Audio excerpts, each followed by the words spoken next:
സംസ്ഥാനത്തെ പാചകവാതക പ്രതിസന്ധി രൂക്ഷമാണ്. ഗ്യാസ് തീർന്നതോടെ കൂടുതൽ ഹോട്ടലുകൾ പൂട്ടി. പലരും വിറകടുപ്പിലേക്ക് മാറിയെങ്കിലും എല്ലാവർക്കും അതിന് സാധിക്കുന്നില്ല. ഇതര സംസ്ഥാന തൊഴിലാളികൾ പലരും നാട്ടിലേക്ക് മടങ്ങി തുടങ്ങി.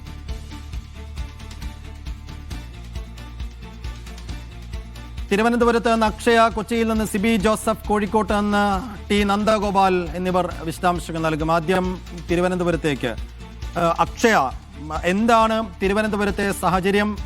ഇന്നല്ലെങ്കിൽ നാളെ ഈ പ്രതിസന്ധി തീരുമെന്ന പ്രതീക്ഷയിലായിരുന്നു ഹോട്ടൽ നടത്തിപ്പുകാരും ഉടമകളും ഒക്കെ നിന്നിരുന്നത്. പക്ഷേ അങ്ങനെയല്ല.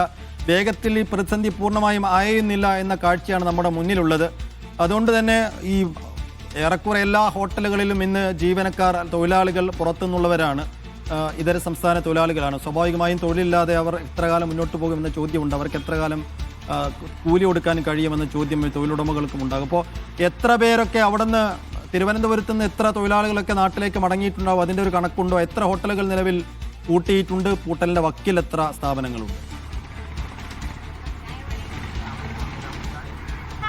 മിക്കവാറും സ്ഥാപനങ്ങളെല്ലാം തന്നെ, ഹോട്ടലുകളെല്ലാം തന്നെ അടച്ചുപൂട്ടൽ ഭീഷണി നേരിട്ടുകൊണ്ടിരിക്കുകയാണ്. അടച്ചുപൂട്ടി കഴിഞ്ഞു കഴിഞ്ഞാൽ ഇനി തുറക്കാനാകില്ല എന്നൊരു സ്ഥിതിവിശേഷം അവിടെ നിലനിൽക്കുന്നതിനാൽ എങ്ങനെ ഈ അടച്ചുപൂട്ടൽ ഒഴിവാക്കാനാകും എന്നുള്ളതാണ് ഹോട്ടൽ ഉടമകളെല്ലാം തന്നെ ചിന്തിക്കുന്നത്.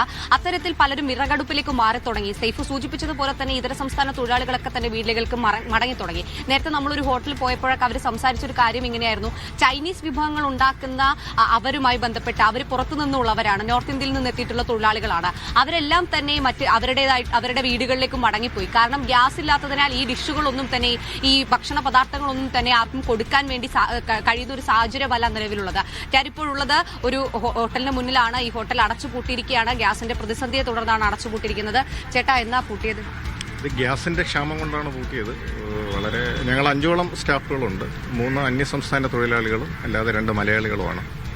ഏകദേശം കഴിഞ്ഞ ഒരു 7-8 ദിവസമായിട്ട് പൂട്ടിയിരുന്നു. ഇടയ്ക്ക് കഴിഞ്ഞ തിങ്കളാഴ്ച ഒരു സിലിണ്ടർ കിട്ടി 4 ദിവസം വരെ പോകാൻ സാധിച്ചു. വീണ്ടും ഇന്നില്ല.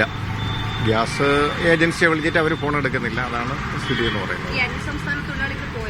അവരിൽ ഒരാൾ പോയിട്ടുണ്ട്. ഇനി 2 പേര് അവിടെ റൂമിൽ കിടക്കുകയാണ്. അവർക്കും ദൈനംദിന കാര്യങ്ങൾക്കുള്ള ബുദ്ധിമുട്ടുകൾ അവരും നേരിടുന്നുണ്ട്. കാരണം ഇൻകം ഇല്ല, കയ്യിൽ നിന്നുള്ള ക്യാഷ് ചിലവും അതിൻ്റെതായ പ്രശ്നങ്ങൾ അവരും അനുഭവിക്കുന്നുണ്ട്.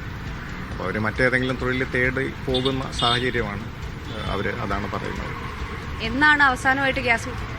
കഴിഞ്ഞ തിങ്കളാഴ്ചയാണ് വന്നത്. അതിന് മുമ്പ് ഒരു 7 ദിവസത്തോളം ഗ്യാസ് ഇല്ലാതെ അടച്ചിട്ടിരുന്നതാണ്. കഴിഞ്ഞ തിങ്കളാഴ്ച ഒരു 4 ദിവസം വരെ പോകാൻ സാധിച്ചു. ഇന്നലെ വൈകുന്നേരം വരെ പോയി. ഇന്ന് വീണ്ടും പൂട്ടലിലാണ്. രാവിലെ ഗ്യാസ് സിലിണ്ടറിന് വേണ്ടി വിളിച്ചു. അവിടെ അറ്റൻഡ് ചെയ്യുന്നില്ല. അവരെയും കുറ്റം പറയാൻ പറ്റില്ല. അവർക്ക് വന്നാലേ തരാൻ കഴിയൂ എന്നുള്ള സാഹചര്യമാണ്. നിലവിലുള്ള പ്രതിസന്ധി മനസ്സിലാക്കുന്നു. വേറെ ഒന്നും ചെയ്യാൻ കഴിയാത്ത ഒരു സ്ഥിതിയിലാണ്. ഈ അടുപ്പിലേക്ക് പല ഹോട്ടലുകളും മാറി തുടങ്ങി. ഇവിടെ അതിനുള്ള സാങ്കേതിക തടസ്സങ്ങളുണ്ട്. കാരണം എന്ന് പറഞ്ഞാൽ നമ്മൾ വിചാരിക്കുന്ന പോലെ അത്ര എളുപ്പമല്ല ഈ അടുപ്പിലേക്ക് മാറുക എന്ന് പറഞ്ഞാൽ. അതിന് കുറച്ച് ബുദ്ധിമുട്ടുകളുണ്ട്. അത് അനാവശ്യമായ കൂടുതൽ എക്സ്പെൻസ് വരും. അപ്പോൾ അതൊക്കെ ഒരു പ്രയാസമാണ്. അതാണ് സൈഫുദ്ദീൻ. അതായത് അന്യസംസ്ഥാന തൊഴിലാളികൾ പലരും തന്നെ അവരുടെ വീടുകളിലേക്ക് മടങ്ങിപ്പോയി തുടങ്ങി. കാരണം അവരെ എങ്ങനെ പോറ്റാനാണ്, അവരെ എങ്ങനെയാണ് സംരക്ഷിക്കുക എന്നുള്ളൊരു കാര്യം പലപ്പോഴും ഹോട്ടൽ ഉടമകൾക്ക് അറിയില്ല. കാരണം എന്നാണ് ഹോട്ടൽ തുറക്കാനാവുക എന്ന് അവർക്കറിയില്ല. അവർ നിരന്തരമായി ഗ്യാസ് ഏജൻസിയെ ബന്ധപ്പെടുന്ന സമയത്ത് ചില സമയത്ത് അവർ ഫോൺ എടുക്കുന്നില്ല, അല്ലെങ്കിൽ അവർ വിളിച്ചിട്ട് എടുക്കുന്ന സമയത്ത് അവർ പറയുന്നത് ഗ്യാസ് ഇല്ല എന്നുള്ളതാണ്. അവർ ആ സാഹചര്യം, ഈ ഹോട്ടൽ ഉടമകൾ ആ സാഹചര്യം മനസ്സിലാക്കുന്നു. ഇപ്പോൾ ഈ ചേട്ടൻ പറഞ്ഞതനുസരിച്ച് കഴിഞ്ഞ തിങ്കളാഴ്ച അവർക്ക് കിട്ടിയ ഗ്യാസ് ഉപയോഗിച്ചിട്ട് അതിന് മുന്നേ അടച്ചിട്ടിരുന്നു. കഴിഞ്ഞ തിങ്കളാഴ്ച ഗ്യാസ് കിട്ടി, പിന്നീട് പ്രവർത്തനം ആരംഭിച്ചു. അതിനുശേഷം ഇന്ന് ഗ്യാസ് കിട്ടിയില്ല. അപ്പോൾ വീണ്ടും പ്രവർത്തനം അവസാനിപ്പിക്കുന്ന ഘട്ടത്തിലാണ്. അതായത് ഈ ഒരു പ്രതിസന്ധിക്ക് ഒരു പൂർണ്ണ വിരാമം ഇതുവരെ ആയിട്ടില്ല എന്നുള്ളതാണ് അതിനകത്തുള്ള ഒരു സത്യസന്ധമായിട്ടുള്ള ഒരു സ്ഥിതി എന്ന് പറയുന്നത്.